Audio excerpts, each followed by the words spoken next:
बिस्मिल्लाहिर्रहमानिर्रहीम।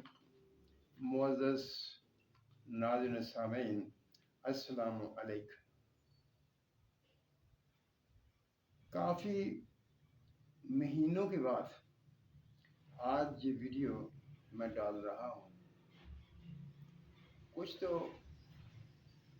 मसरूफियात थी और कुछ मैं मायूस भी हो रहा था कि जो मैं चाहता था आप लोगों से वो नहीं हो रहा था। मैंने ऐसी ऐसी चीज़ें आपके सामने रखी जो कोई शख्स बताने के लिए तैयार नहीं होता, लेकिन मैंने खुले दिल के साथ बार बार आपको समझाते हुए बयान की, लेकिन आप न बना सके। फिर मैंने वो एक नुस्खा जो आपके सामने बयान किया था, कास्टिक सोडा या पतरी सोडा से पारे को कायम करना, आज उसी से मिलता जुलता एक नुस्खा, लेकिन उसके उलट। यानी अगर आपने कोई चीज़ कायम कर ली है, यानी आपने शंगरफ कायम कर ली, बरकिया कायम कर ली, या समलफार कायम कर लिया, तो सारे खेल तो पारे की है। उसमें से पारा निकालने के लिए नुस्खा मैं आपके सामने रख रहा हूँ। अगरचे मैं इस कदर आपसे मुतमिन नहीं हूँ, क्योंकि जब मैंने आपके कमेंट्स का तजिया किया, उन पर गौर किया, मैंने इस बारे में लोगों से भी बात की, तो पता चला, चलो छोड़ो इस बात को। आपने ऐसा करना है कि अगर आपने मिसाल के तौर पर शंगरफ कायम कर ली है और आप चाहते हैं कि उससे पारे को अलग कर लिया जाए, एक आसान सा तरीका जो काबिल अमल है, क्योंकि कुछ नुस्खे ऐसे भी होते हैं जो पता नहीं ठीक होते हैं या गलत होते हैं, लेकिन काबिल अमल नहीं होते, लेकिन ये नुस्खा काबिल अमल भी है।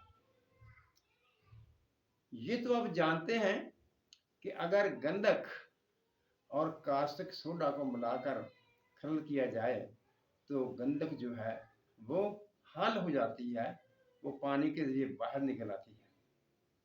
इसी तरह से जब आप कायम शंगरफ को पतरी कास्टिक के साथ खरल करेंगे, तो वो जो पतरी कास्टिक है, कास्टिक पतरी जो है, वो उस गंधक को अपने में हल कर लेगा। जब आप ये अमल बार बार करेंगे तो वो सारी की सारी गंधक जो है वो हल हो जाएगी और आप उसे पानी से धोकर उसको अलग कर लेंगे। वो पानी भी ज़ाय करने का नहीं है, वो पानी भी बहुत कारआमद है, उसके बारे में मैं आपको बताऊंगा। लेकिन फिलहाल मैं आपके सामने ये बात रख रहा हूँ कि आपने पारा कैसे निकालना है। जब आप उसको खरल करेंगे और ये मतलब बार बार करेंगे, अब आप वजन पूछेंगे कि वजन कितना होना चाहिए, तो इसके वजन की कोई पाबंदी नहीं है। आप शंगरफ से डबल वजन भी पतरी कास्टिक डाल सकते हैं, कास्टिक पतरी डाल सकते हैं और उसके बराबर भी डाल सकते हैं।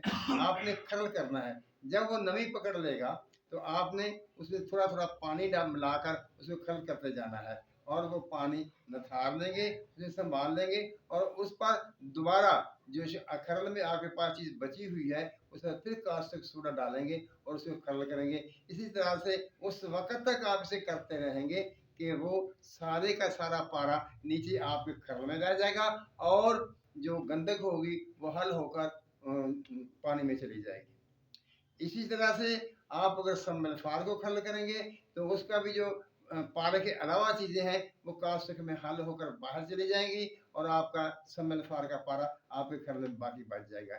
इसी तरह वर्किया करें।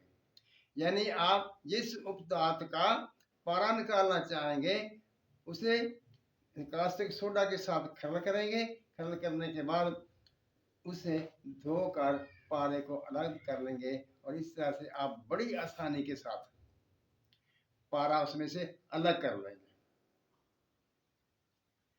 यानी ये एक ऐसी चीज है कि ये इसमें से पारा मुकम्मल तौर पर अलग हो जाता है। और अगर उसमें किसी किस्म की कोई कमी बेशी आप महसूस करें तो इसी पारे को आप कास्टिक में पकाकर उसकी कमी को पूरा कर सकते हैं। मुअज़्ज़ज़ सामीन,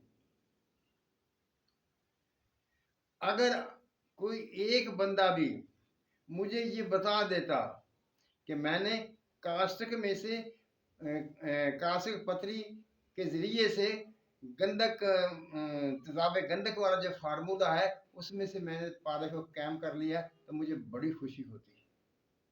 लेकिन अमल करने के बाद, उस बात पर अपने हाथों से साबित करने के बाद वाकई ये ऐसा हो चुका है।